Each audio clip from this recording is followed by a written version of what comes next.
2부 예배를 인도하시는 은혜를 감사드립니다. 가정치유의 축복을 누리는 시간이 되게 하여 주옵소서.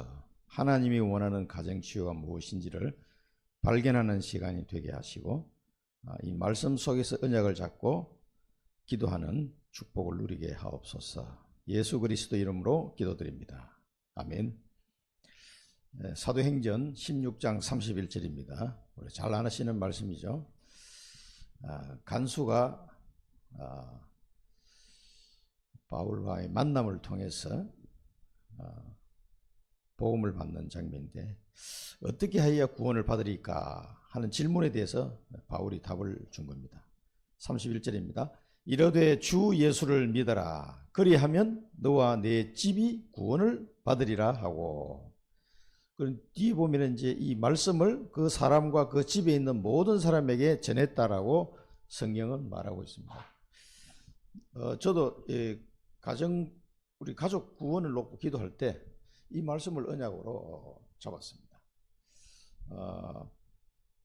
불신자 집안에서 이게 태어났으니까 아무도 교회 다니는 사람이 없고 믿는 사람이 없으니까 믿는 가정들 보면은 되게 부럽더라고. 다 믿고. 저 사람도 예수 믿고, 당신은 다 믿는 집안에 태어나서 너무 좋겠다. 근데 나중에 하나 깨달았어요. 저 사람보다 내가 더 좋은 축복받은 게 한 가지 있다. 왜? 뭐냐? 나는 불신자 집안에서 태어났기 때문에 가족들에게 복음을 전할 수 있는 기회가 내게 있잖아요. 이 사람은 다 믿는 집안에 태어나니까 가족들에게 이 사람은 복음 전할 수 있는 기회가 없어. 그런데 가만 보니까 좋긴 좋은데 내가 당신보다 더 축복받은 게 한 가지 있다. 그 집사님 보면서 내가 그런 생각이 들었어요. 그래, 나는 가정복음 할 수 있는 나는 기회를 가진 사람이다. 그 생각이 들었어요. 그러니까 처음에는 그 사람 보면 너무 부럽다가 나중에는 안 부러우시더라고요. 그런 기회가 내게 있다는 것은 굉장히 중요한 거기 때문에요. 자, 가정치유의 우리가 기준이 뭐겠습니까? 자, 하나님은 이제 유 목사님 이걸 이제 새 생명에서 제일 마지막에 이제 이걸 뒀는데 이걸 보면서 가정치유의 기준이 뭐냐? 이 한마디로 이야기하면은 가족이 구원받는 거예요. 구원받는. 예. 이걸 꼭 기억하셔야 됩니다. 하나님이 원하시는 것은 가족을 구원하는 것이 가정치유의 이게 핵심입니다. 핵심 기준이에요. 다 구원받아야 돼요. 그 다음에 나는 가문의 선교사로 나를 보내신다. 나는 가문의 선교사다. 이걸 꼭 기억하시고 말씀을 붙잡으시기 바랍니다. 자, 이걸 기억하고 우리 오늘 본론을 보면은 가정에 일어나는 갈등이 있습니다. 가정의 갈등. 여러 가지 이 문제 없는 가정이 없어요. 자녀 문제, 경제 문제, 뭐 이런 문제, 저런 문제, 뭐 여러 가지로 골치 아픈 일이 집집마다 다 있어요. 왜 그럴까요? 자, 우리가 볼 때는 굉장히 행복해 보이는 가정인데도요, 그 파고 들어가 보면요, 다 어려움이 다 있습니다. 없는 집안이 없어요. 그런데 우리가 이 관점에서 보면은요, 갈등은 뭡니까? 이게 기회예요, 기회. 이 관점에서 보면은요, 이 갈등은 기회라니까.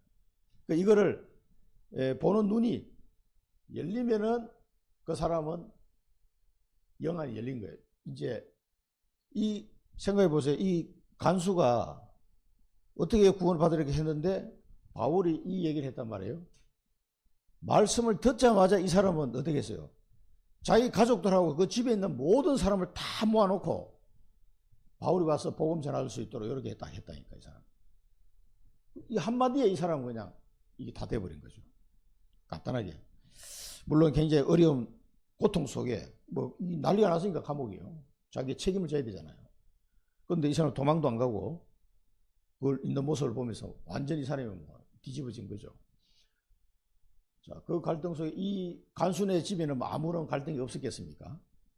아이고, 저 친구는 어떻고 뭐 이거는 어떻고 이런 다 본인이 알고 있는데, 근데 그거 상관없이 모든 가족들, 자기 집안의 사람 싹 다 불러가지고 뭐하게 만들어서 구원받도록 했다니까, 이 사람이.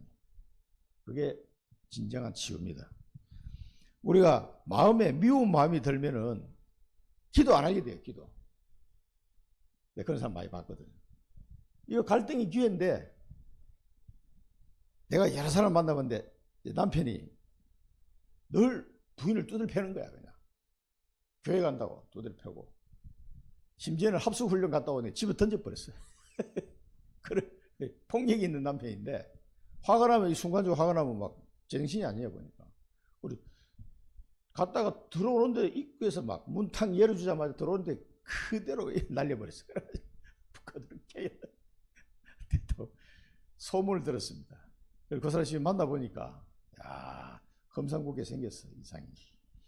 근데 갈등은 기회입니다. 그러니까 그 집안에도 그 집사님, 여자 집사님이 이거를 발견한 거예요. 그러면 꼴 보기 싫잖아요, 자기 남편이. 어떻게 보면은 그런 남편이면 꼴 보기 싫을 텐데 이 관점에서 본 거예요. 그럼 문제가 딱 생기니까 그걸 찬스로 딱 잡은 거예요. 그래가지고 나를 불렀어. 식사하자는 거예요.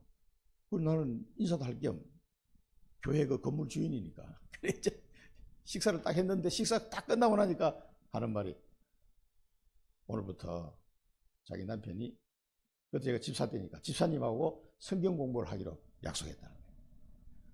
오, 그 진짜냐? 막 본인이 그냥 하는 거야. 이건 내가 그 남편한테 물어봤어요. 같이 있으니까.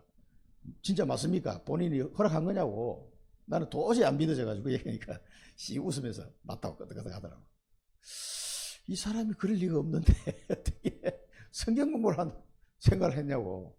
그걸 알았다고. 그래가지고 목요일마다 들어간 거거든요, 그 집에. 하이닉스 다닐 때 목요일날 끝나면 그 집에 들어간 거예요. 근데 그 집안에, 그 부부 간에 어떤 갈등인지는 나는 알 수가 없지만은, 그거를 이 여자 집사님은 기회로 삼은 거예요. 그래서 그 얘기 하더라고. 자기가 다 용서해 줄 테니까 우리 교회 집사님하고 일주일에 30분만 성경 공부 해라. 그러니까 이 사람이 가만 생각해, 이게 괜찮은 계약이거든. 그거 일주일에 30분이야 뭐 좋지. 그래가지고 시작된 거예요. 그래서 2년을 그 집에 내가 들어갔습니다. 2년 들어갔는데 완전히 사람이 다 바뀌어버렸어요. 야, 나 그렇게 바뀌는 건데 진짜 놀랐습니다. 복음만 전했는데 사람이 완전히 싹 바뀌어버렸어요. 순한 양처럼 되어버렸다. 그렇게 폭력하던 사람이, 그리고 나중에는 자기 부인 가방도 들어주고, 가방 멋지 딱 해가지고, 사모님 덕평으로 갈까요? 덕평 갑시다. 그러면 차 몰고 딱 덕평 가고.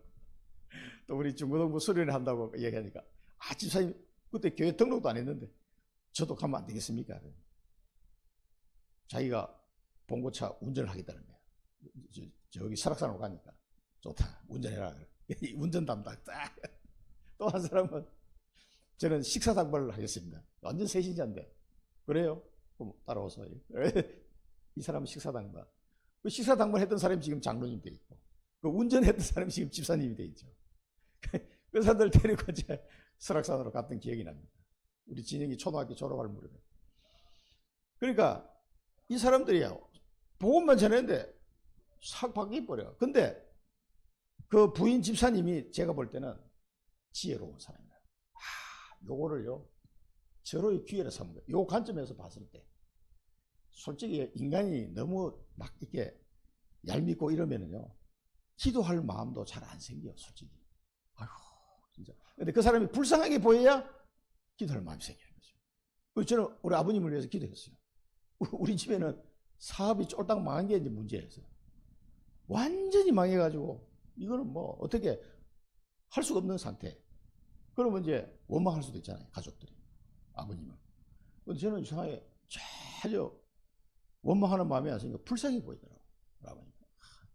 그때는 뭐 이 복음도 잘 몰랐는데, 그래도 우리 아버님도 예수 믿고 구원받았으면 좋겠다. 그 갈등 상황에서요, 이 기회를 삼은 거예요. 그걸 한 달 동안 기도하다가 아버님이 예수 믿게 됐다. 진짜 딱 한 달 정도 기도했어요. 근데 하나님이 응답하셔서, 그때는 내가 뭐 복음의 내용을 알고 뭐 영접해야 된다 이런 것도 전혀 몰랐을 때예요. 완전 새신자 때니까. 24살 때. 근데 제 마음에는 구원받게 해달라고 요거는 알았거든. 예수 믿으면 구원받는다. 그리스도가 뭔지도 몰랐어요 그때. 그거 알고 요거 한 가지 알고 기도하기 시작했는데 한 달 딱 기도해. 한 달. 전혀 믿을 것 같지 않던 우리 아버님이 스스로 교회를 나오셨더니 난 지금 생각해도 참 이게 하나님의 역사가 아니면 불가능한 일이죠. 자, 그래서 빌립보 4장 6절 7절에 아무것도 염려하지 말고 기도해라 그래. 기도. 아무것도 염려하지 말고 기도하라는 거예요. 너희 구할 것을 하나님께 아뢰라. 그래 하면 그리스도 예수 안에 있는 하나님의 평강이 너희 마음과 생각을 지키시리라. 그래서 이 서론에서 한 가지 더 좀 추가하자면 육신 싸움 하시면 안 돼요. 나도 모르게 막 미운 마음이 들면 육신 싸움으로 가버립니다. 우리는 영적 싸움을 해야 됩니다. 이 배후에 있는 흑암의 권세를 알아야 돼요. 그래서 우리가 자꾸 영적인 걸 얘기하고 복음을 말하는 게 뭐냐면은 다 아는 것 같은데 순간적으로 속아요. 육신 싸움 하면 사단은 뭐 좋다고 박수 치는 거 박수 쳐. 서로 치고받고 싸우면은 여기 사단이 노리는 거예요. 육신 싸움 하기를 원하는 거예요. 그러니까 우리는 영적 싸움을 해야 돼요. 영적 싸움. 그 배우 있는 흑암의 권세를 꺾어버려야 되는 거예요. 그래서 우리가 복음을 듣고 복음을 또 듣고 또 듣고 또 듣고 영적 사실을 계속 얘기하는 거예요. 왜냐하면 이게 눈에 안 보이는 거기 때문에 깜빡하면 쏘아버려요. 그 전부 다 껍데기 나타난 것만 보고 그걸 해석을 자꾸 하려고 그러거든요. 나도 모르게. 그러면 안 되는 거예요. 그리고 우리 욥기서도 오늘 봤지만은 그 욥의 말도 그렇고 그 친구들이 했던 말도 그러면 중요한 걸 다 놓치고 있는 거예요. 그게. 그걸 깨닫도록 하기 위해서 하나님이 욥을 통해서 기록하게 만든 거라니까. 왜? 영원한 작품이 된 거예요. 욥기서가. 본인은 고생을 좀 했지만 4000년이 지나도요. 욥이 있었던 그 과정이요. 많은 사람들에게 복음을 깨닫도록 하는 그런 중요한 그 작품이 되잖아요. 그러니까 그 고난도 당할 만하지. 어마어마한 작품이 남겼으니까. 영원한 작품. 자, 그러나 해결하기 힘든 갈등의 과정이 있을 수 있다. 당연히 해결할 수 없는, 없어 보이는, 우리가 볼 때는 해결할 수 없어 보이는 그런 갈등이 있단 말이에요. 그래서 저도 이 경제 문제가 우리 가정에, 야, 이거 어떻게 해결해야 되나 말이에요. 근데 하나님이 하시더라고요. 하나씩 회복시키는. 그게 30년 걸렸지. 이 경제 문제로 오는 어려움, 이것도 굉장히 힘듭니다.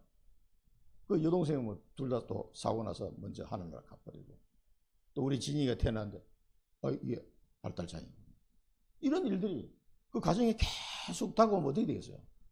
아니, 난 분명히 예수 믿는데, 진짜 은혜도 많이 받았는데, 하나님, 왜 그러시나이까? 이렇게 뭐 몸부림치면서 기도한 적이 한두 번이 아니에요. 그 여동생 누워있는 병원에 가가지고 그 중환자실, 신경외과 중환자실 가보셨어요? 큰 병원에 신경외과 중환자실에 가면 완전 그 지옥이에요. 지옥도 그런 지옥이 없어요. 딱 그 들어가는 순간부터 막 아비규환이야. 막. 좀 이따 저기 죽어 나가면 막 울고 불고 난리지. 저기 또 죽어 나가도 울고 불고 난리치고 막. 야, 그 앉아있기 힘들어. 그 앉아있다 밥 먹으러 하면 나오잖아요. 그러면 이 담장 하나 사이인데 막 천국과 지옥 같아. 보름 동안 누워 있었는데 여동생이. 우리 김정욱 권사님하고 동갑이죠. 62년생 범띠. 그러니까 뭐 그렇게 뭐 한순간에 교통사고 나버리니까 뭐 어떻게 돼? 방법이 없지. 이런 여러 가지 어려움이 있습니다. 자라난 배경, 환경, 생각, 상처, 배움, 뭐 실패 경험 등등. 이게요 사단의 도구가 되면 안 돼요. 이게. 요걸 우리가 눈치채야 됩니다. 이게. 그럴수록 영적 싸움 더 들어가야 돼요. 계속 기도 속으로 들어가는 거예요. 다른 게 없습니다. 그리고 이 사단에서 쏘아가지고 이 갈등 때문에 하나님의 영광을 가리는 일이 일어나면 안 되는 거예요. 그래서 저도 직장에서 전동운동 할 때도요. 회사 안에서 여러 가지 꼴보기 싫은 인간들 얼마나 많습니까? 일하다 보면은. 진짜 막 뚜껑 열릴 때 많단 말이에요. 그럴 때 이거 어떻게 해야 되나? 하나님의 영광 가리울까봐 그게 제일 걱정이에요, 사실. 내가 교회 장로들 다 아는데, 야, 이 사단은요, 요걸 도구를 사용해요. 아주 못됐어 그냥. 그러니까 여기 속으면 안 됩니다. 우리는 계속 영적 싸움에 그래서 기도하는 거예요. 기도하라고 하는 거예요. 기도. 사람이 나서서 뭘 이렇게 정리하려고 그러면 더 이게 막 힘들어져요. 우리 상처 났을 때 막 손을 잘못대고 이렇게 고름 짠다고 이러다 더 든다는 경우가 많잖아요. 이 병균이 들어가가지고.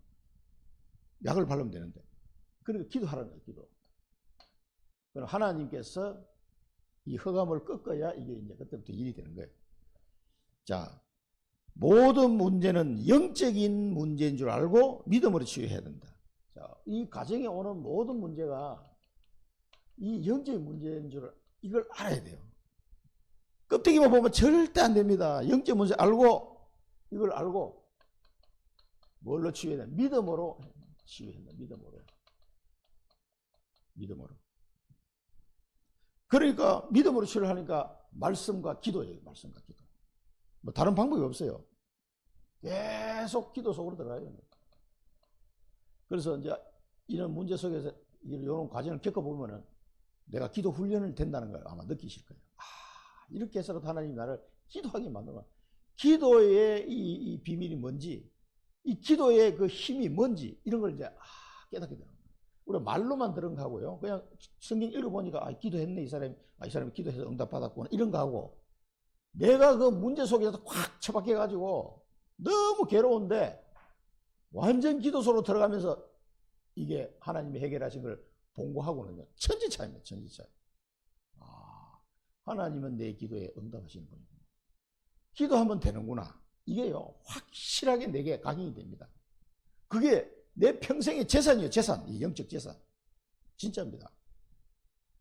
기도한다. 뭐 다 기도한다고 그러죠. 그런데 진짜 기도의 비밀을 아는 사람, 진짜 믿음으로 기도하는 사람 다릅니다. 달라요. 그러니까 이 기도 훈련을 계속 해야 됩니다.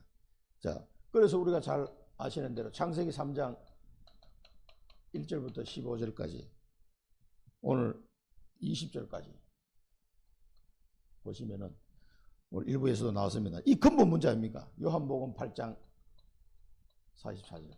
너희 아비 마귀. 이게 인간의 근본 문제거든요. 근본 문제.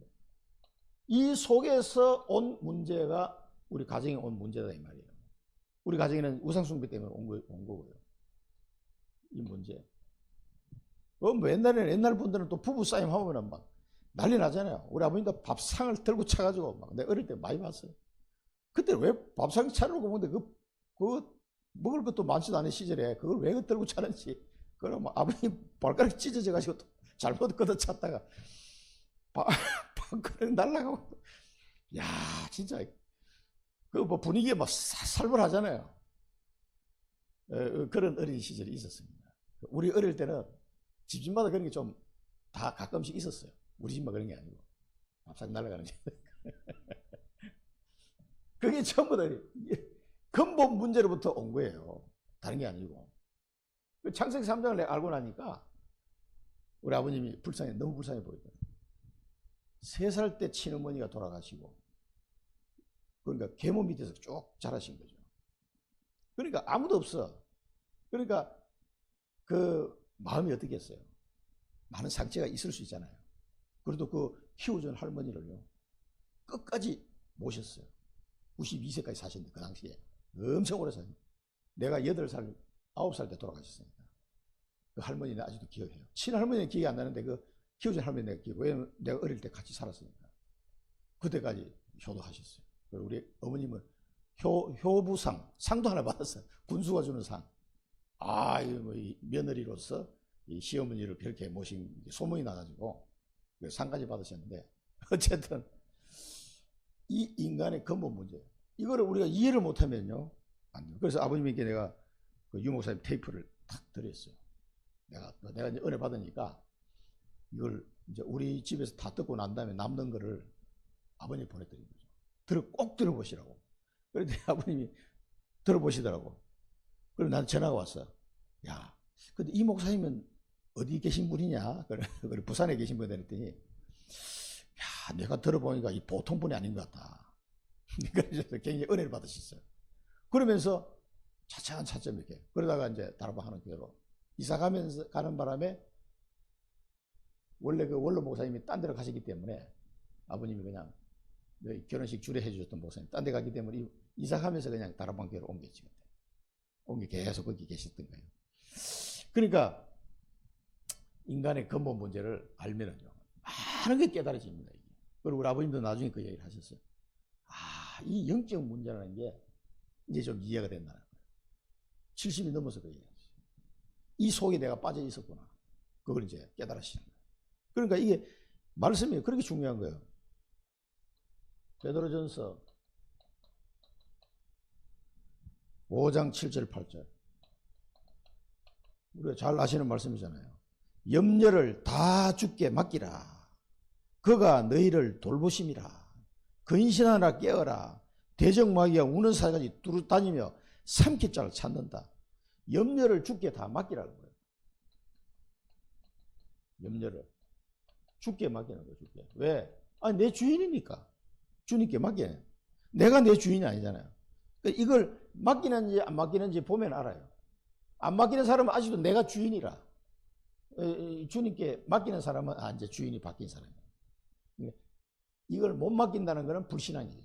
맡겨야 이제 진짜 믿음이 있는 사람이에요. 말로는 맡기는데 실제로 못 맡기는 거예요. 제발 맡기시기 바랍니다. 그래야 하면 너희를 돌보십니다. 내가 가장 힘들어하는 거 어려운 부분 있잖아요. 그걸 주님께 맡기시라니까. 맡기고 나는 그건 뭐합니까? 기도하는 거예요. 근데 주님께 맡기고 주님이 내게 주신 멍에있잖아요. 그게 나는 마태복음 11장 28절에 30절에 진짜 답이라고 생각해요. 이 세상 모든 무거운 짐은 주님께 다 맡겨버리고 그러면 나는 뭐 하느냐? 주님이 주신 멍에를 메고 따라가는 거예요.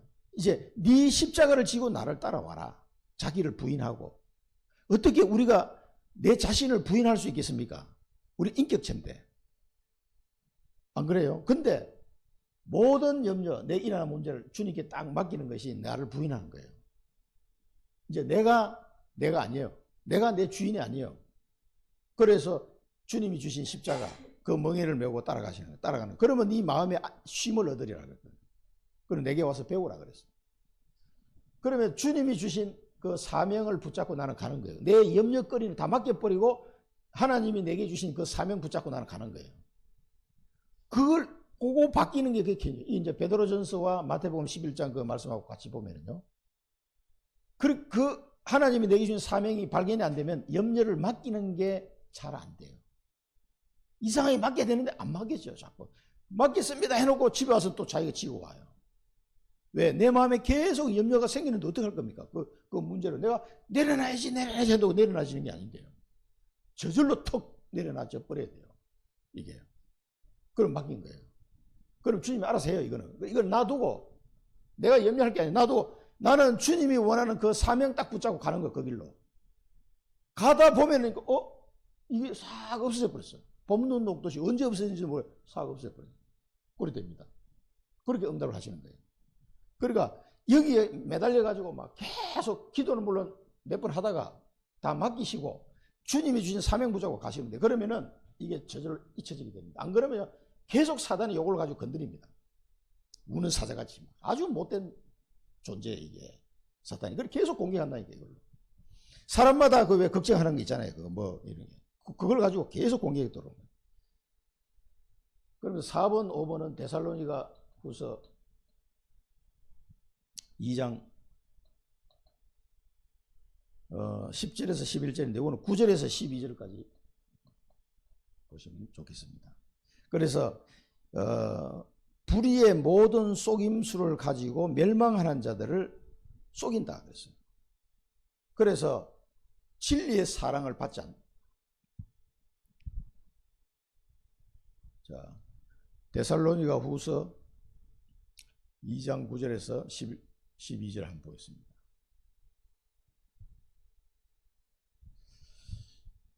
불의의 모든 속임, 악한 자의 나타남은 사단의 활동을 따라 모든 능력과 표적과 거짓 기적과 불의의 모든 속임으로 멸망하는 자들에게 있으리니, 이 불의의 모든 속임을 가지고 멸망한 자들이 그게 임하게 되는 거예요. 그래서 이 사람들은 뭡니까? 진리의 사랑을 받지 않는다 그랬어요.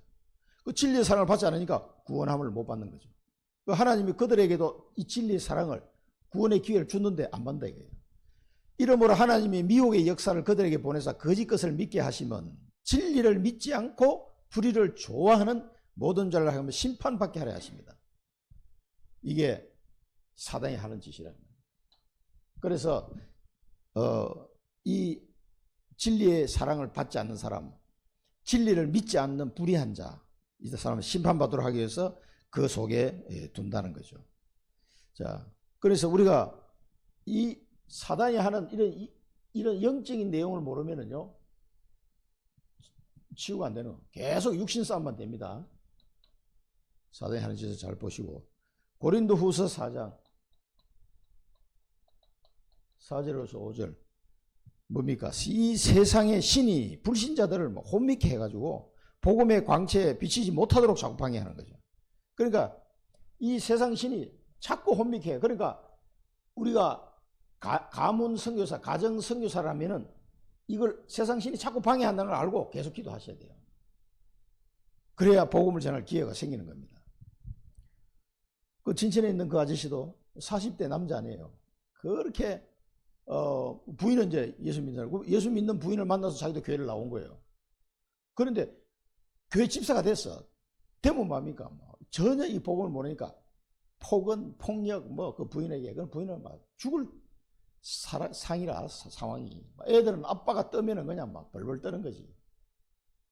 그리고 만나보니까 내가 대화해보니까 이 사람이 그런 사람 아닌가 하는데 말로 들은 거하고 너무 다르더라고. 그 복음을 딱 전하기 시작하니까 말씀을 잘 듣는 거예요. 2년 동안 말씀 계속 줌으로 진천에 있으니까 줌으로 다락방해졌거든. 한 2년 하니까 사람이 싹 바뀌어버렸어. 야, 뭐 부인은 이혼한다고 뭐 맨날 나한테 전화 와가지고 목사님과 도저히 더 못 참겠습니다. 그게 뭐야? 육신싸움. 뭘 못 참아? 못 참겠다. 집사님 1년 하고 난데 그래. 1년만 더 기다려 봅시다. 내가 경험한 바로는 2년 안에 다 끝장나더라. 그 사람이 말씀을 안 따라오는 사람 같으면 나는 포기하겠다. 근데 이 사람이 말씀을 계속 따라오는 걸 봐서는 적어도 한 2년 내는 이 결판 난다. 1년만 더 기다려봐라. 그래 이제 알겠습니다라고 연말에 전화 왔다가 그다음 1년 더 한 거예요. 기다려보겠다는 거예요. 그래 기도하면서 기다려보라고. 그래 1년 더 했는데 이 사람이 완전히 싹 바뀌어버린 거죠. 그래 전화가 안 오더라고. 그래 2년 하고 다락방 끝냈지. 뭐 우리 교회 사람도 아니니까. 여기 다른 교회, 청주에 있는 다른 교회 사람이. 근데 이제 살기는 진천에 살고, 그 주일날 되면 이제 이거 교회로 오는 모양이다. 그 김정은 권사님이 소개해줘가지고 만난 사람인데, 이 이제 싹 밖에 치유돼 버린 거야. 그러니까 부인이 이제 이 사람이 막 힘들면 나한테 울며 불며 전화를 몇 번씩 했던 사람인데 전화가 다 안 오더라고. 아, 무소식이 희소식이구나. 그래가지고, 그러면 나보고 도저히 이제 이혼해야 되겠다고 막. 애 이제 아들 하나, 딸 하나 둘이 있는데 도저히 못 살겠다고. 그 피아노 이거 하는 원장이. 그 진천에 그 초등학교 옆에 그 피아노 하는데 그게 얼마나 복음 전하기 좋습니까? 그 사람도 좀 계속 따라왔으면 거기다가 그 아이들에게 복음 전할 수 있는 거는 그 망대를 세울 수 있었는데 그까지 이 사람들이 못 오는 거예요. 그래서 할 수 없다고. 너무 감사하다고 이 양말이 뭐 선물 들고 이거 왔더라고. 여기까지. 목사님 그동안 잘 가르쳐 주셔서 감사하다고.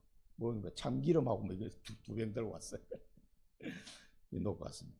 그러니까 이 영적 싸움을요 잘 해야 됩니다. 안 그러면 그 가정이 벌써 깨졌을 거예요. 진짜. 영적인 걸 모르면은 그렇게 됩니다. 그리고 예수님이 말씀하셨습니다. 마태복음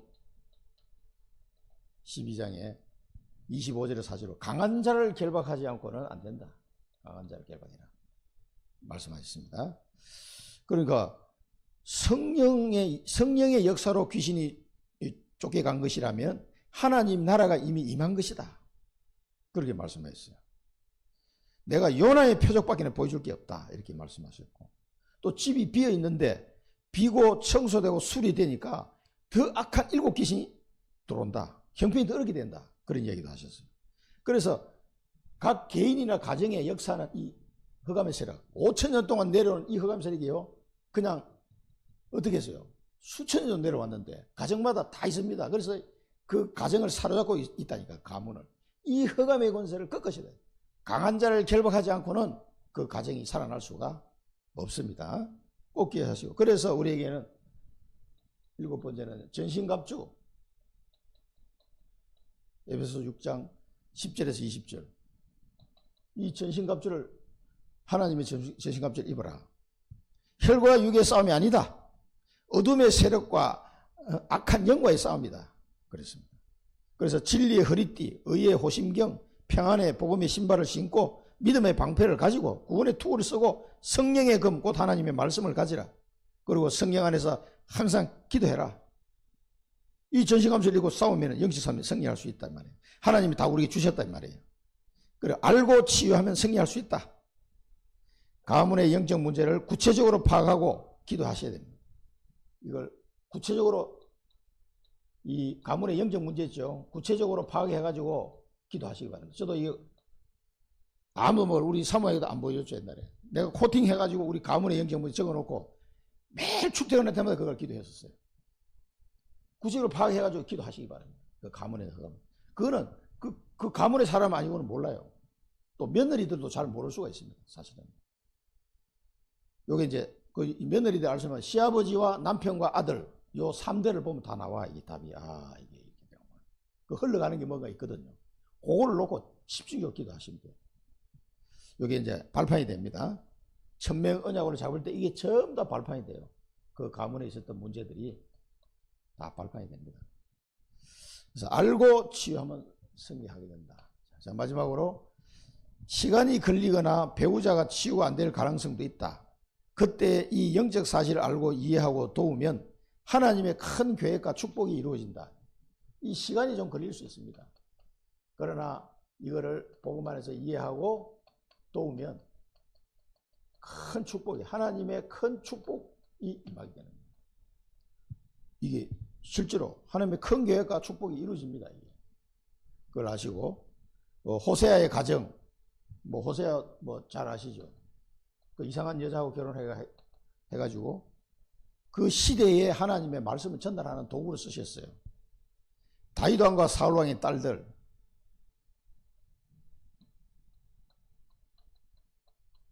다윗하고 그 사울 딸 이름이 미갈인가요? 그 결혼한 여자. 잘 못 깨달죠 사실은. 사울을 사랑했지만 인간적으로는요. 자, 형들을 이해한 요셉. 형들은 그러니까 다윗은 사울이 죽었을 때 엄청 슬퍼했어요.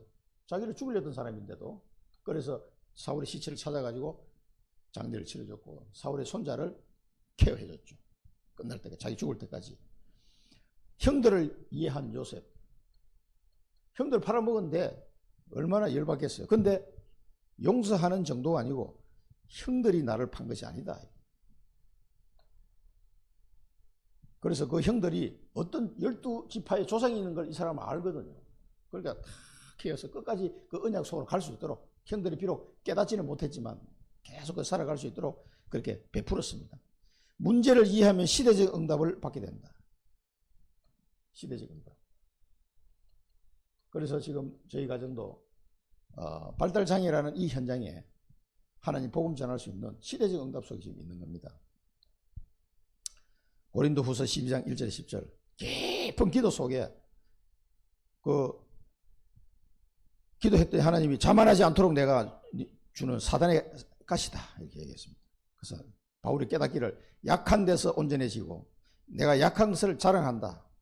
이는 그리스도의 능력이 내게 머물게 하기 위함이다.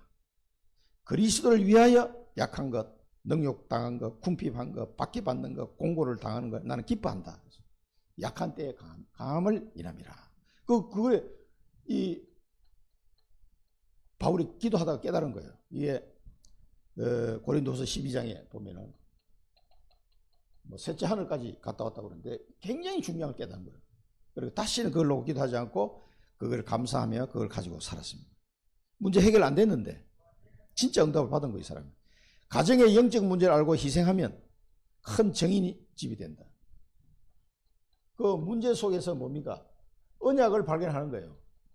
그러면 정인의 가정이 됩니다. 이거는 누구에게나 다 있습니다. 그래서 영적 문제를 알고 그 가정의 여러 문제 속에서 언약을 발견하시면 돼요. 그러면은 한 시대에 큰 정인을 하나님 인도하십니다. 즉 이게 뭡니까? 복음의 콘텐츠가 되는 거죠. 그래서 나를 정인으로 쓰시는 겁니다. 그래, 그 여러 가정마다 문제 없는 가정 없어요. 그 문제가 아니고 언약이 되면서 이게 복음의 콘텐츠로 바뀌는 거예요. 전 세계를 살리고도 남는 콘텐츠가 됩니다. 이게. 고생한 보람이 있어요. 고생한 보람이. 이게 진짜 응답이에요. 그래서 나를 정인으로 세우려고 하는 게 하나님의 진짜 계획입니다. 다른 게 아니고. 나와 같은 어려움을 당하는 자들에게 구체적으로 도울 수 있습니다. 이게 요즘 말하는 과거 발판 300% 그거 얘기예요.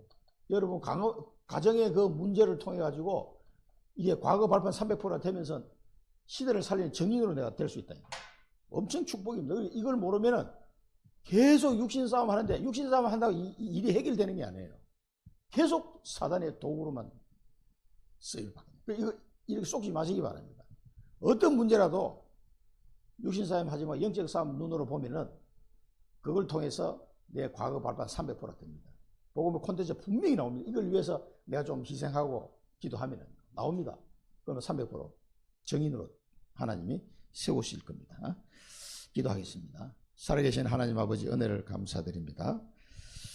오늘 새생명 새생활 마지막 강의에서 가정치유의 말씀을 주시니 감사합니다. 간수의 가정이 한날 한시에 다 예수 믿고 구원을 받게 된 것처럼 우리 모든 성도들의 가정이 정말 복음화됨으로써 치유되어지게 하시고 세계와 시대를 살리는 과거 발판 300%가 준비되는 그런 축복 속으로 인도받게 하여 주옵소서. 육신 싸움 하지 않게 하시고 오로지 기도로 영적 싸움에서 승리하게 하옵소서.